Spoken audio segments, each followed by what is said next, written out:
자, 여러분 안녕하세요. 콕콕정 교수 공인회계사 정성진 교수입니다.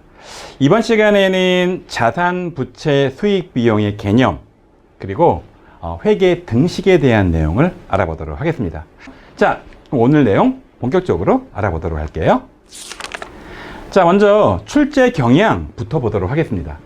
이 자산 부채 자본 수익 비용의 개념은 아주 가끔씩 출제가 돼요.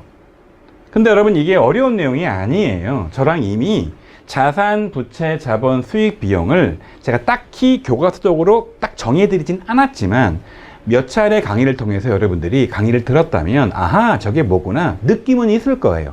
요걸 제가 좀 더 구체적으로 교과서적으로 정의를 한번 해드릴 테니까 듣고 그냥 잊어먹으시면 돼요. 충분합니다. 문제 푸는데 지장이 없어요. 그 다음 내용이 바로 회계 등식인데요.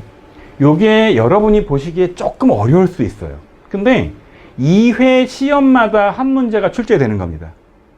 여러분 현재 전산회계 2급 시험이 1년에 6번 출제가 되고 있잖아요. 그런데 2회마다 한 문제면은요 그냥 마음속으로 얘는 매번 나올 수 있는 거다 이렇게 이해하시면 되는 건데 요게 여러분한테 조금 개념이 생소할 수 있어요. 여러분 따라서 절대 암기하지 말고요 2회를 바탕으로 해서 이 회계 등식을 공부하셔야 됩니다. 그럼 제가 지금부터 이 내용을 아주 쉽게 설명을 드리도록 할게요. 자, 먼저 출제는 자주 되지 않지만 우리가 지금까지 알아봤던 자산, 부채, 자본, 수익, 비용의 개념이 뭔지부터 보도록 할게요. 여러분 이 자산, 부채, 자본은 어디에 표시한다고 했습니까? 재무, 상태표에 표시를 하는 건데 자산은 왼쪽에 표시하고 부채는 오른쪽 위에 표시하고 자본은 오른쪽 아래 표시한다고 이미 저랑 지난 시간 알아봤었죠. 그래서 요게 자금의 조달 부분이고 요게 자금의 운용 부분이다 라고 공부했었죠. 그 다음에 요게 뭡니까? 요게 손익계산서인데 이게 재무상태표고 요 수익과 비용이 바로 손익계산서 표시가 되는 건데 요 안에 이제 알맹이를 보면 매출에서 시작을 해가지고 쫙 나중에 단기순이익이 나온다고 했죠.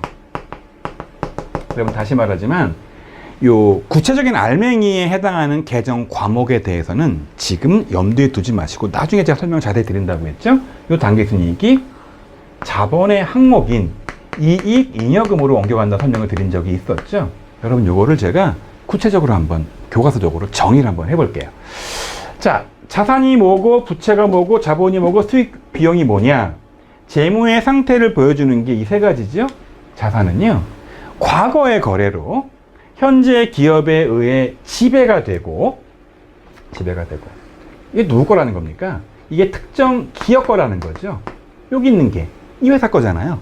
그래서 미래 경제 효익의 창출이 기대가 되는 거예요.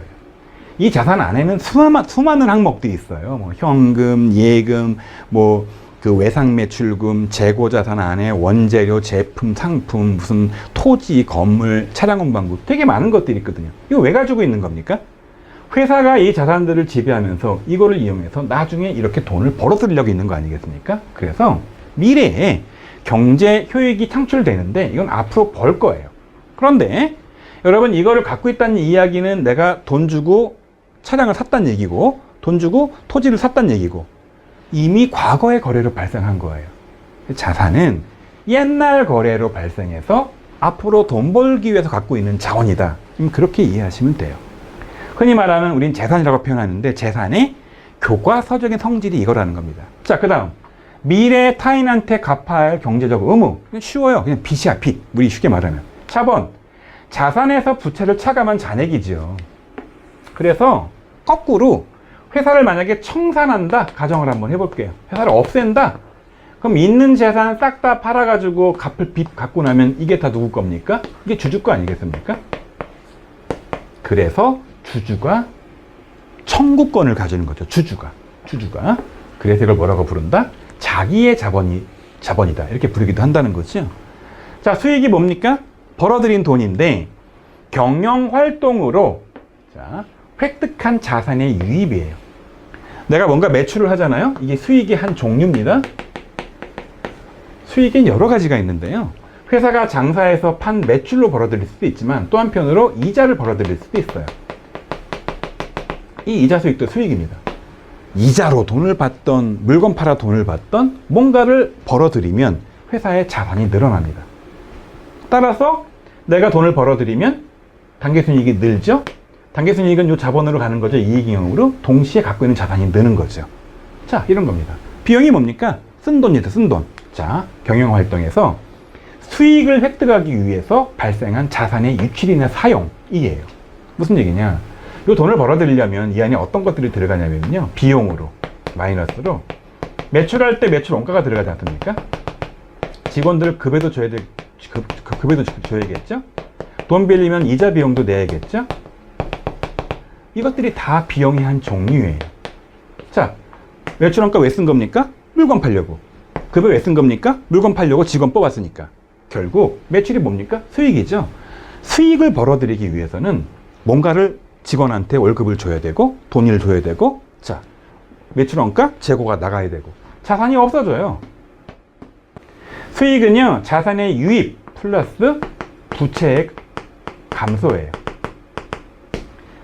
자, 수익은 돈을 벌어들일 수 있잖아요. 자산이 들어오잖아요. 자산 들어온 대신 빚을 갚을 수도 있죠. 근데 자산이 유출되죠? 비용으로 쓰는 거죠? 그런데 비용 쓰는 대신에, 자산 유출되는 대신에 오히려 부채가 증가할 수도 있어요. 현금을 줘야 되는데 현금 안 주고 빚을 늘리는 거죠. 그래서 여기에 자산의 유출만 있는 게 아니라 부채의 증가도 있고요. 자산의 유입만 있는 것도 아니고 부채의 감소도 있는 거죠. 이렇게 정리하면 돼요. 여러분, 이 내용이 시험 문제에 어떻게 나오나? 문제 하나 풀어보도록 할게요. 자, 2019년 나왔던 문제입니다. 다음 중 자산, 부채, 자본에 대한 설명으로 틀린 것은 동그라미 1번, 자본은 기업 실체의 자산 총액에서 부채 총액을 차감한 순자산을 말한다. 당연히 맞는 얘기죠. 자, 기업의 자금 조달 방법에 따라 타인 자본과 자기 자본으로 구분이 된다. 빌릴 수도 있고 내 돈 집어넣을 수 있죠. 근데 부채는 자기 자본에 해당한다. 맞는 말입니까, 여러분? 틀린 말이죠. 왜? 부채는 타인 자본이니까. 정답이 2번인가 봐요? 자, 확인해 볼게요. 자산은 과거의 거래나 사건의 결과로 현재 기업 실체에 의해 지배되고 미래의 경제적 효익을 창출할 것으로 기대되는 자원을 말한다. 맞는 말이죠. 거래는 옛날 거래고요. 경제적 효익은 미래에 창출되는 거죠. 자본은 기업 실체의 자산에 대한 소유주의 잔여 청구권이다. 다 주주 거라 그랬죠? 정답은 2번이에요. 여러분, 여기에 조금 말을 더 붙여서 전산액의 1급이나 전산템의 2급에도 나올 수 있는 거고요. 이 정도 수준으로 전산액의 2급은 출제가 되고 있습니다. 자, 그럼 다음 내용으로 아까 제가 개정 과목 얘기를 했었죠. 개정 과목에 대한 간단한 정리를 한번 해보도록 할게요. 여러분, 눈에 보이시는 게 이제 주요 개정 과목이에요. 자산, 부채, 자본, 수익, 비용이죠. 제가 아까 몇 가지 사례를 들어준 적이 있는데요. 이 자산 안에는 아주 여러 가지 항목들이 있습니다. 현금, 보통예금, 외상매출금, 받으러옴, 상품, 제품, 토지 등등등등. 부채에도요, 은행에서 빌린 차입금 이외에 외상매입금이나 지급어음 같은 것들이 있고요. 자본금 안에는 제가 투자한 원금에 해당한 자본금과 벌어들인 돈에 쌓여있는 이익잉여 설명드린 적이 있죠. 돈을 어떻게 벌어들이냐? 매출할 수도 있고 배당금 받을 수도 있고 이자 받을 수도 있죠. 돈을 어떻게 쓰느냐? 물건을 팔아서 원가가 들어갈 수도 있고요. 매출 원가. 직원 급여 줄 수도 있고 직원들 밥 사주는 복리후생비 쓸 수도 있고 접대할 수도 있고 임차료 낼 수도 있고 수많은 비용이 들어가요. 여러분, 지금은요, 이 개정 과목에 대해서 신경 쓰지 마세요. 나중에 제가 이 한 가지 개정 과목의 항목들에 대해서 자세하게 설명을 드릴 테니까 여러분, 이 단계에서는 얘를 까먹어요. 이거 떠올리면 너무 어렵다 느껴지니까 잊어먹고, 아하, 자산과 부채와 자본과 수익과 비용 안에는 여러 가지 항목으로 벌어들이나 보다 기업들이. 이 정도만 기억하시면 충분합니다. 자, 그럼 오늘의 본격적인 내용인 회계 등식에 대해서 알아보도록 할게요. 자, 아까 제가 출제 경향 설명드릴 때 이미 말씀을 드렸지만요, 이 회계 등식이 2번 시험 볼 때마다 한 번 나올 정도로 굉장히 출제 빈도가 높다고 했죠. 여러분, 얘는 반드시 맞춰야 돼요. 자, 그래서 이거를 여러분 공부를 제대로 하기 위해서 바로 등식을 들어가면 너무 어렵기 때문에 우리가 지난 시간에 공부했던 간단한 창업 사례를 한번 볼게요. 그때 뭘 공부했느냐? 주주가 50만 원 내고요, 은행에 30만 원 빌려가지고 총 얼마를 빌린 겁니까? 80만 원을, 총 얼마를 조달한 겁니까? 총 80만 원을 조달을 해서 그 돈으로 뭐 했습니까? 보증금 30만 원 주고 의류 재고 40만 원 구입하고 현금 10만 원 가지고 있었죠. 여러분 이거를 재무 상태표에 표시를 하면 날짜 적어주고요. 오른쪽 위에 부채, 오른쪽 아래에 자본, 그 다음에 왼쪽에 자산을 적어주기로 했죠. 여유자금 10만원, 재고자산 40만원, 보증금 30만원, 80만원, 80만원, 조달 80만원, 운영 80만원이죠. 오른쪽 위를 부채, 오른쪽 아래를 자본, 왼쪽을 여러분 뭐라고 불렀습니까? 자산이라고 불렀죠. 지난 시간 복습이에요. 자, 이 상태에서 자, 회계 등식의 기본 개념을 한번 알아보도록 할게요. 여러분 좀 전에 회사가 얼마를 빌렸냐면요, 30만 원을 빌렸습니다. 그래서 여러분 얼마를 투자했습니까? 주주가 50만 원을 투자했어요. 이게 바로 여러분 자금의 조달이에요. 이게 바로 오른쪽에 있는 바로 이 금액이에요. 그 돈 가지고 뭐 했습니까? 이렇게 자산을 만들었죠. 그게 얼마입니까? 자, 그게 얼마입니까? 요게 80만 원이죠. 여러분 그래서요, 기본적인 가장 중요한 공식이 나오는 거예요. 여러분 이거는요, 아무리 중요함을 강조해도 지나치지 않아요. 회사가 조달을 남한테 빌리고 내 돈 집어넣어서 80만 원 조달을 했잖아요. 그 돈 가지고 뭐 합니까? 자산을 운영하는 거죠. 자, 그래서 항상이요, 자, 이 자산, 이 금액은 부채 더하기 자본이 되는 거예요. 왜? 여러분 잘 보세요. 이렇게 회사가 있지 않습니까? 여기 채권자가 있는 겁니다. 여기 주주가 있는 겁니다. 채권자가 30만 원을 댔고 주주가 50만 원을 댔죠. 이걸 누굴 준 겁니까? 회사에 이름을 한 거예요. 이름. 여러분 제가 지난번 강의 때 동인도 회사 설명드린 적이 있죠. 네덜란드의 투자자들이 50만 원을 모아서 준 거예요. 회사에다가. 은행이 또 30만 원을 빌려준 거예요. 이런 이름에서 어떤 선장이 80만 원 들고 투자하러 간 거 아닙니까? 운영하러 간 거 아닙니까? 자, 회사가 뭘 운영하는 겁니까? 자산 운영을 하는데 얼마치 운영을 하는 겁니까? 80만 원치 운영을 하는 거죠. 알맹이가 뭡니까? 보증금이 있었고, 의류 재고 샀고, 현금 들고 있었죠. 이 회사가 운영하는 자산이란 말이에요. 따라서 오른쪽은 다시 말하지만 자금의 조달이고 왼쪽은 자금의 운영 부분인데 같을 수밖에 없어요. 이 돈을 줬으니까. 항상 그래서 자산은 부채 더하기 자본인 거죠. 자, 여러분이 부채 부분을 왼쪽으로 옮겨보세요. 여러분 이 등호 왼쪽으로 얘가 옮기면 마이너스로 바뀌죠. 즉 이걸 이 회사에 집어넣어 보면 회사가 지금 현재 80만 원의 재산을 들고 있는 거예요. 자산을 들고 있는 거예요. 말을 바꿔볼게요. 이 회사가 지금 당장 청산한다 가정을 할게요. 그럼 얼마의 돈이 만들어지겠습니까? 80만 원 돈이 만들어지겠죠. 건물주한테 가서 보증금 주세요. 의류재고 다시 갖다 팔아. 그럼 임은 붙이지 않고 그냥 원가에 판다고 쳐도 돈 나올 거 아닙니까? 다시 80만 원을 만들어요. 그래가지고 뭐 하는 겁니까? 자, 채권자한테 돌려주는 거예요. 30만 원을. 그러면 청산했을 때 나온 80만 원에서 채권자한테 30만 원 주고 나면 투자한 원금 50만 원이 바로 회수가 되는 거죠. 물론 여러분 이 회사가 당장 그만두지는 않아요. 근데 제가 가정을 한 거죠. 창업을 하자마자 바로 청산하는 거야. 그러면 갖고 있던 자산 80만 원에서 은행에서 빌린 30만 원 채권자 돈을 갖고 나면 다시 주주가 투자한 원금 얼마가 되는 겁니까? 투자한 원금 50만 원이 되기 때문에 이렇게 같아지는 거죠.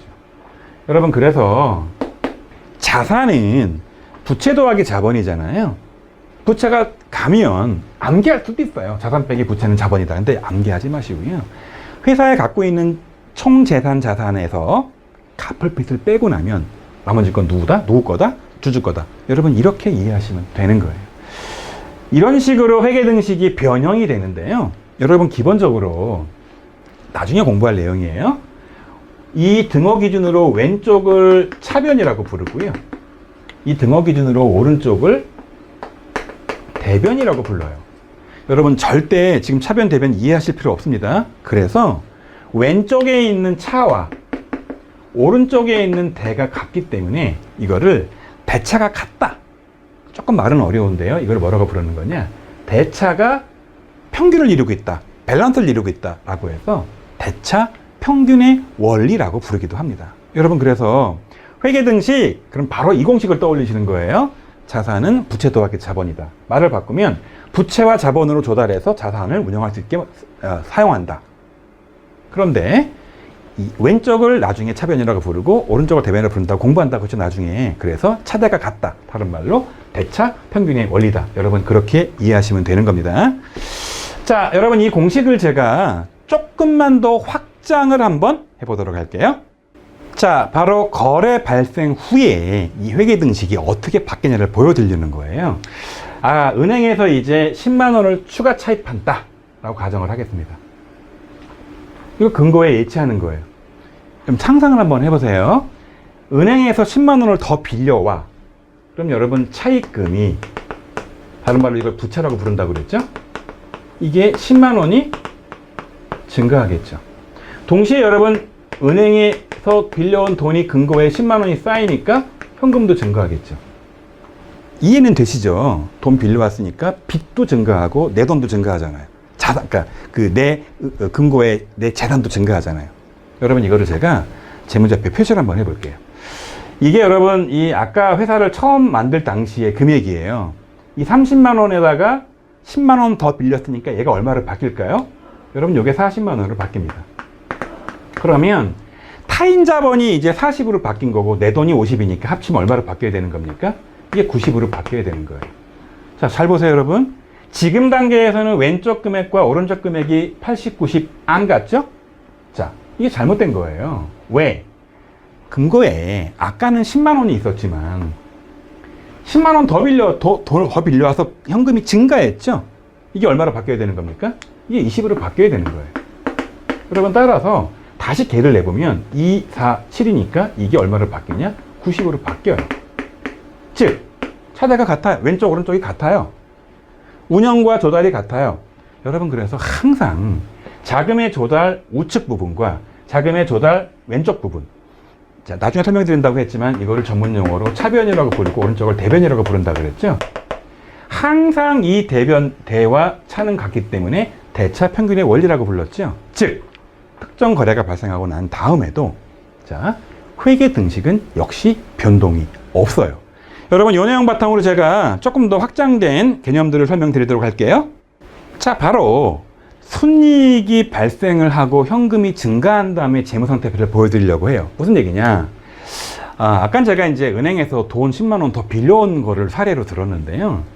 영업을 해가지고 만약에 회사에 10만 원의 순이익이 발생을 했고 손익계산서를 만들어 보니까 매출원가 쫙 계산해서 이익이 10만 원 나온 거예요. 근데 모두 현금 장사를 해가지고 딱 그만큼 현금도 증가한 거죠. 근데 수익이 이제 30만 원 발생했고 비용이 20만 원 발생한 거죠. 이익이 10만 원 났는데 현금을 다 회수했다고 칠게요. 그럼 어떻게 되느냐? 자, 여러분 좀 아까 차입금이 40만 원으로 바뀌었죠. 10만 원 더 빌려와서 90이 된 거죠. 현금도 10 더 증가해서 20 돼서 90이 된 거죠. 여러분 이 상태에서 이제 뭐가 증가했느냐? 현금이 10만 원이 또 증가해요. 이게 왜 증가했습니까? 당기 순이익이 생겼어요.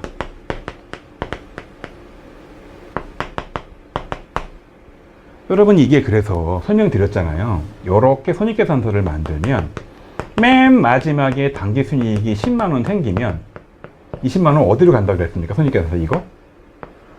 차번으로 간다고 했죠? 그런데 이 이름을 뭐라고 불렀습니까? 여러분 이 이름을 이익으로 벌어들였는데 남아도는 돈이다 이익잉여금이라고 표시를 했고요. 여기 10만 원 적어주는 겁니다. 그럼 이제 금액이 40, 50, 100이 되죠? 이 금액이 100만 원으로 바뀝니다. 그런데 제가 뭐라 가정했냐면 이 벌어들인 돈이 모두 다 현금으로 들어왔다고 그랬잖아요. 그러니까 이 현금도 얼마로 바뀌는 겁니까? 이제 또 10만 원 더 벌어들였으니까 30만 원으로 바뀌는 거죠. 그럼 다시 말하지만 최초엔 10만 원이었어요. 10만 원 더 빌려왔어요 또. 그런데 또 돈을 벌었어 10만 원을. 30이 되는 거죠. 그럼 걔가 얼마가 됩니까? 3, 4, 3이니까 이게 100만 원으로 바뀌는 거죠. 여러분 이런 식으로요. 지금 회사가 돈을 벌어들여서 이렇게 이익이 증가하면 또 자산도 증가하게 돼 있죠. 이런 구조로 가요. 여러분 이거를 제가 조금 더 구체적인 수치로 한번 보여드리도록 할게요. 자, 지금 화면에 보시면 아까 공부했던 가장 기본적인 회계의 큰 원칙, 회계 등식, 대차평균의 원리, 오른쪽의 자금의 조달 부분과 왼쪽의 자금의 운용 부분은 항상 같다. 회계 등식 말씀드린 적이 있죠. 그래서 자산은 부채 더하기 자본이라고 그랬죠. 여러분 얘들이요, 조금 바꿔볼게요. 자산 그대로 왔습니다. 부채 그대로 왔습니다. 그런데요, 여러분 여기서 아주 중요한 공식이 들어옵니다. 무슨 얘기냐? 이 자본이란 게요, 여러분 좀 아까 그림에 보시면 최초 기본 자본금이 있었잖아요. 근데 회사가 벌어들인 이익이 일로 들어가잖아요. 이게 여러분 기말 자본금이 되는 거예요. 그래서 특정 시점에 12월 날짜를 딱 간다 가정하면 이 자본이 이걸 대입해 보면 이게 바뀝니다. 뭐로 바뀌냐? 기초에 있던 자본금에다가 순이익이 더해지는 거죠. 여러분 아까 기초 자본금이 50만 원이었잖아요. 순이익이 10만 원이었잖아요. 60으로 바뀌죠? 이런 식으로 바뀐다는 거예요. 대신 자산도 늘어나죠? 아까 보여드렸었잖아요. 여러분 그래서 거래가 발생하고 난 다음에도 항상 회계 등식 유지가 되되 얘를 이렇게 바꿀 수가 있는 겁니다. 기초 자본, 기초 자본에다가 1년치의 이익을 더하면 기말 자본이 되는 거죠. 자, 이해되셨죠? 여러분 이 구조에서 이 순이익, 이거 어떻게 나왔습니까? 순이익이? 자, 수익 벌어들인 돈에서 비용을 뺍니다. 이게 이익이잖아요. 순이익이잖아요. 그래서 여러분 이 순이익 대신에 이걸 한번 넣어볼게요. 그럼 어떻게 바뀌느냐? 자, 그대로 내려올게요. 자산, 부채 내려올게요. 기초자본 내려올게요. 순이익이 쪼개집니다. 수익과 비용으로. 여러분 여기에 절대 암기하는 거 아닙니다. 요 첫 번째 중요한 또 공식이 들어가고요. 두 번째 중요한 공식이 들어갑니다. 이거 암기하는 거 아니에요. 수익에서 비용을 뺀 게 순이익인 거고, 기초에 투자한 돈에다가 벌어들인 돈을 더하면 기말 자본금 되는 거잖아요. 대입하는 겁니다. 기말 자본금을 기초 자본금에다가 순이익을 더한 거로 바꾸고, 다시 순이익을 수익 빼기 비용으로 바꾼 거죠. 여러분 그런 다음에 이 비용 부분을 등호 왼쪽으로 샥 옮겨 볼게요. 어떻게 될까요? 보시는 것처럼, 자, 비용을 옮기면 이렇게 비용 자산하고 더해지게 되어 있고요. 부채, 기초자본, 수익이 남는 거 아니겠습니까? 자, 이런 식으로 되는 거예요. 여러분 잘 보세요. 여기에 나와 있는 요 최초 이거는요, 조달된 자금이에요. 여기 있는 이 자산이 최초에 운영된 자금이에요. 운영된 자산이에요. 그런데 회사가 추가로 돈을 벌고 쓴 거예요. 얘는 여러분 사용한 금액이에요. 얘는 추가로 벌어들인 돈이에요. 자, 추가로 유입된 거예요.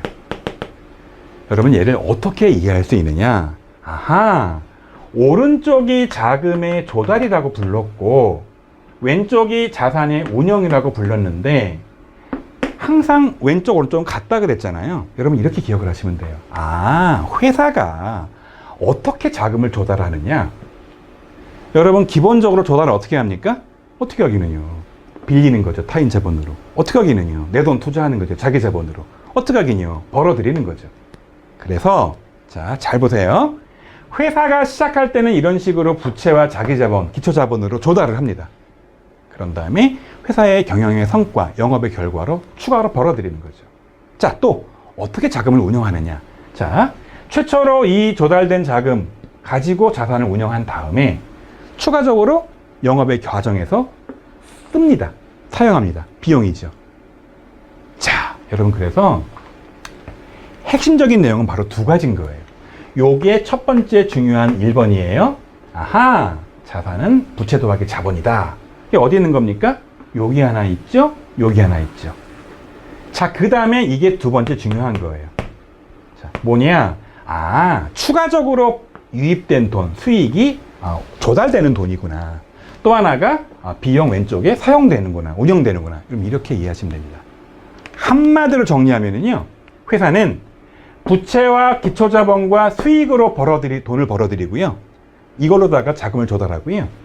자산과 비용으로 자금을 운영합니다.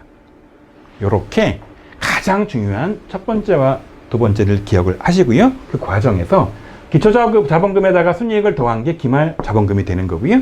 수익에서 비용을 뺀 게 순이익이다. 이 정도만 기억을 하시면 돼요. 여러분 이거는요, 다시 말하지만 얘를 기본 원칙으로 해서 파생해서 나온 거고요. 절대 외우지 마시고요. 다시 한번 여러분 이거를 이해하면서 의미를 곱 씹어봐야 되는 겁니다. 자, 여러분 그러면 요거를 갖다가 다시 한번 정리를 하고 문제도 한번 풀어보도록 할게요. 자, 제가 좀 전에 회계 등식을 5가지로 변형했었죠. 그리고 정리를 한번 해드렸는데요. 다시 말씀드리지만 부채, 자본, 수익으로 조달한 돈으로 회사의 자산을 마련하고 비용을 사용한다고 했죠. 여러분 마지막 등식에 보면 자산 더하기 비용은, 자, 자산 더하기 비용은 부채 더하기 자본 더하기 수익이라고 했죠. 그래서 부채와 기초자본으로 조달한 돈과 추가로 벌어들인 그 돈으로 자금을 조달을 해가지고 기초적인 자산들을 마련하고 비용을 쓴다. 이게 운영이다. 이런 설명 드렸었죠. 다시 한번 정리한 겁니다. 여러분 그러면 이게 어떤 식으로 전산회계 2급 시험에 출제가 되는지 문제 하나 풀어보도록 할게요. 자, 2019년에 나왔던 아주 전형적인 문제입니다. 난도는 그냥 중간 정도 되는 문제예요. 다음 중 회계 등식으로 올바른 것은 그랬죠? 자, 여러분 아까 제가 가장 중요한 2가지 공식이 있다 그랬죠? 첫 번째는 자산은 부채 더하기 자본이라고 그랬고, 여기에 이제 비용 더하고 수익 더하는 거였죠? 그래서 보시는 것처럼 이 등호를 기준으로 왼쪽은 수익이에요, 비용이에요? 왼쪽은. 이쪽은 자산의 사용이, 그러니까 자금의 사용이니까. 수익은 벌어들인 거잖아요. 이건 정답이 아닌 거예요. 둘 중에 하나입니다. 또 하나. 차이가 이거네요. 기초자본 더하기 총수익이에요, 기말자본 더하기 총수익이에요? 여러분 이게 이미 공부했던 것처럼 기초의 주주가 투자한 돈에다가 회사가 추가로 벌어들인 순이익을 더해서 이게 기말자본금이 되는 거잖아요. 따라서 이게 기말이 들어가면 안 되는 거예요. 기초에다가 원래 여기다가 빼기 총비용이 있던 게 왼쪽으로 간 거 아니겠습니까? 정답이 그것도 아닌 거죠. 답은 3번이에요. 여러분 이거를 보는 순간 맞히는 방법은 다시 말하지만 등호 기준 왼쪽은 자, 운영 쪽인 거고요. 이거 기준 오른쪽은 자, 조달 부분이니까. 기본적으로 조달이 뭐예요? 부채, 자본, 수익이잖아요. 운영이 뭐예요? 자산, 비용이잖아요. 이 개념을 잡은 다음에 요 기초 기말만 여러분 구분할 줄 아시면 되는 겁니다. 자, 문제 하나만 더 풀어볼게요. 자, 2021년도에 출제된 문제인데요. 자, 문제를 보겠습니다. 다음 제시된 자료에 의하여 제2기 기말자본금을 계산하면 얼마냐라는 겁니다. 2기 기말자본금, 즉 얘를 묻는 문제죠. 자, 저랑 이미 공부했던 것처럼요. 기초에 있던 자본금에다가 추가로 벌어들인 순이익을 더하면 이게 주주의 몫인 기말자본금이 되는 거예요. 즉, 요건 내가 원래 투자한 돈인 거고 추가로 더 벌어들인 것도 주주 거니까 이렇게 주주의 몫이 바뀌는 거죠. 근데 보니까 자본 거래가 없대요. 이 말의 의미는 추가로 또 투자한 돈이 없다. 여러분 그 뜻인 거예요. 먼저 1기 먼저 보겠습니다. 최초에 이 주주가 30만 원을 투자했죠? 그런데 보시는 것처럼 벌어들인 돈이 얼마를 더 벌어들였느냐? 3만 원을 벌어들였어요. 여러분 이런 식이면 비용이 얼마일까요? 벌어들인 돈에서 쓴 돈을 빼야 되니까 이거 7만 원 되지 않겠습니까? 이거 몰라도 되는 겁니다. 얘만 알면 되는 거죠. 3만 원 더 하는 겁니다. 즉 회사를 창업하고 1년 장사해서 딱 연말되고 나니까 투자한 돈은 30만 원인데 3만 원 더 벌었으니까 주주의 몫이 얼마로 바뀌는 겁니까? 주주의 몫이 33만 원으로 바뀌는 거죠. 여러분 그러면 이 1기 말, 요 말 금액이 2기에는 기초 금액이 되는 거거든요. 그래서 여러분 이 금액이 33만 원을 여기가 바뀌는 거죠. 자, 33으로 기초를 시작합니다. 그런데 또 번 게 있을 거 아닙니까? 여기 안 나와 있어요. 그런데 수익과 비용이 나와 있으니까 빼기 한번 해보자는 거죠. 40에서 33을 빼면은요, 이게 7만 원이 나와요. 그럼 그래서 7만 원을 더 벌어들였죠. 이거 얼마가 되겠습니까? 그러면 40만 원이 되겠죠. 즉, 여러분 얘를 정리를 한번 해보면은요, 최초에 투자한 돈은 30만 원 투자를 했지만 돈을 2번 벌었잖아요. 1기에 번 돈이 3만 원, 2기에 번 돈이 7만 원. 그래서 투자한 돈은 30만 원인데 번 돈이 합쳐서 10만 원이니까 이게 총 얼마가 되는 겁니까? 40만 원이 되는 그런 그림인 거죠. 여러분 이런 문제들은 절대 외우는 게 아니고요. 의미만 이해하면 충분히 풀 수 있는 그런 문제가 되는 거죠. 정답은 3번이 되는 겁니다. 여러분 요게 좀 전에 문제는 공식으로 묻는 문제인 거고요. 요거는 수치로 묻는 문제인데 좀 전 문제랑 이 문제가 달라 보이세요? 근본 원리는 같은 문제겠어요. 완전 같은 문제입니다. 절대 외우지 마시고 여러분 요 기본 개념 꼭 잡으시고 문제 풀기 바랍니다.